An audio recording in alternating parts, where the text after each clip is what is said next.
Mes chers compatriotes congolais et congolaises, je vous salue. Je reviens à vous car actuellement, la situation de notre pays pousse à éventuellement porter un brin de réflexion et de questionnement et ensuite s'adonner à l'allocution sur certains points,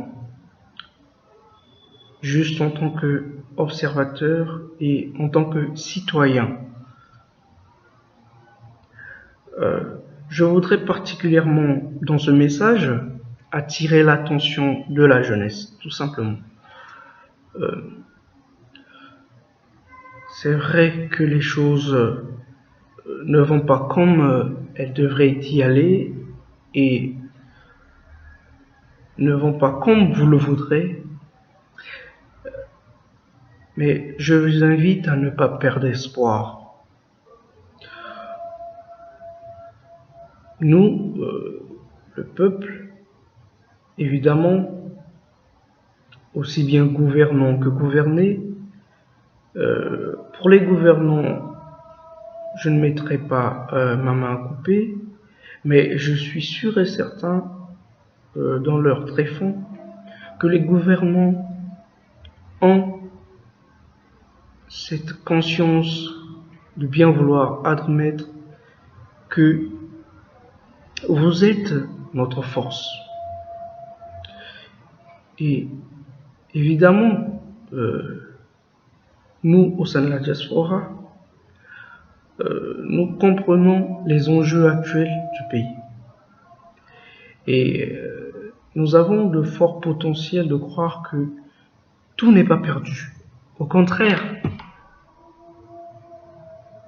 il y a encore la possibilité, je dirais même des possibilités, parce que nous puissions renverser la donne. Ce faisant, nous comprenons parfaitement votre état d'âme, car nous partageons tous les mêmes craintes. Certes, à l'extérieur du pays, dans les confins du monde, personne mieux que vous-même ne pouvait appréhender et mieux comprendre les difficultés du pays.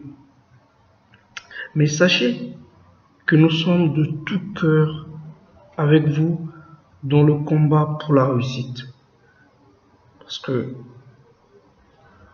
tout le monde, presque tout le monde, dirais-je, dans la diaspora, est passé par bien des difficultés, bien de souffrances, juste pour se construire, s'oser construire un avenir meilleur. Donc, nous comprenons. Faisons appel à la diaspora entière, la diaspora congolaise. C'est un problème que la diaspora doit résoudre. Ce problème qui est le manque de volonté, d'une part, de la diaspora congolaise, mais aussi des intellectuels qui s'y retrouvent, de ne pas faire ne serait-ce que des propositions de sortie de crise.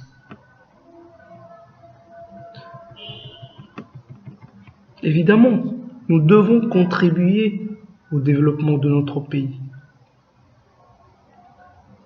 de bien des manières, car nous sommes des Congolais. Que l'on aille en Sibérie, que l'on aille au pôle Sud ou au pôle Nord, en Antarctique, nous restons Congolais, c'est inscrit dans l'ADN. On ne peut pas changer ça. Nous, les intellectuels, en fait, nous sommes, s'il faut le dire ainsi, les premiers responsables de la situation actuelle du pays. Nous regardons au loin et nous ne réagissons pas.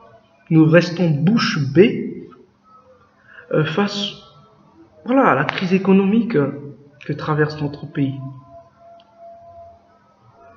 En vérité, l'économie ne dépend pas d'un seul homme. Ce n'est pas un seul homme qui définit ou qui s'attribue le titre de marché. Le marché, c'est un ensemble d'acteurs. Ce n'est pas qu'un homme.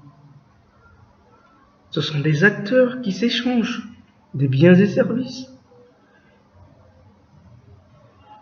Et donc, foncièrement, lorsqu'il y a des problèmes, il y a forcément des solutions, aussi bien qu'en économie que dans la vraie vie. Donc, nous avons tous ce défaut-là, de ne pas se rassembler autour d'une table et de réfléchir concrètement à des possibles résolutions de crise. Mais nous devons prendre conscience dès maintenant que la jeunesse ne doit pas être délaissée au péril. La jeunesse, c'est la force d'une nation. Nous devons penser aux générations futures. Nous devons encourager notre jeunesse dans des initiatives de développement, participer concrètement avec eux à des projets constructifs, même si on se trouve à plus de 1000 km du pays. Ne serait-ce que lorsqu'on voit des jeunes talents sortir, même si on ne peut pas être présent, mais le financement peut permettre à ce jeune talent aujourd'hui de sortir toute sa famille, par exemple, en réussissant de la difficulté. Par la même occasion de contribuer, par la naissance de l'entrepreneuriat, bien sûr, à la création d'emplois.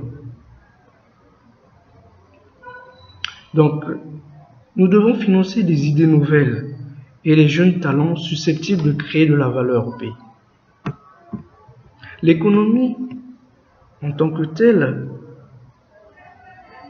c'est une roue, mais c'est aussi des sacrifices. Donc, il nous faut pas seulement faire l'éloge de notre propre réussite à l'étranger, de nos propres moyens, aussi bien à l'étranger qu'au pays. Mais il nous faut aussi se départir, accepter de partager le peu qu'on a, à ce que les autres aussi puissent créer de la valeur et que tout le monde se retrouve. Parce que le but ultime de l'homme, c'est le bonheur. Et personne, en naissant, a un destin d'être pauvre ou d'être malheureux. Ça, Dieu ne le conçoit pas.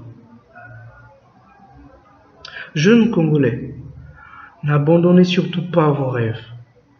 Ne sombrez pas dans les affres du malin. Drogue, alcool, etc. Mais plutôt, donnez-vous à cœur et âme à la prière et au travail, aux études. Sans précipitation aucune, tournez-vous vers Dieu et à la quête du savoir tant pratique que théorique.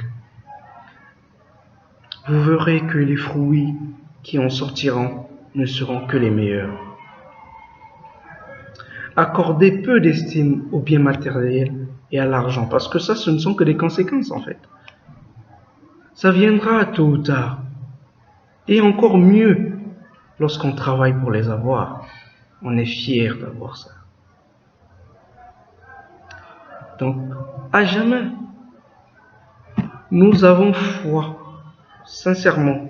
Peut-être que d'autres ne l'ont pas, mais certains au sein de la diaspora ont foi en la jeunesse congolaise et continueront à œuvrer de près comme de loin pour que le Congo reste et demeure un pays faisant la fierté du peuple et des ancêtres de l'Afrique.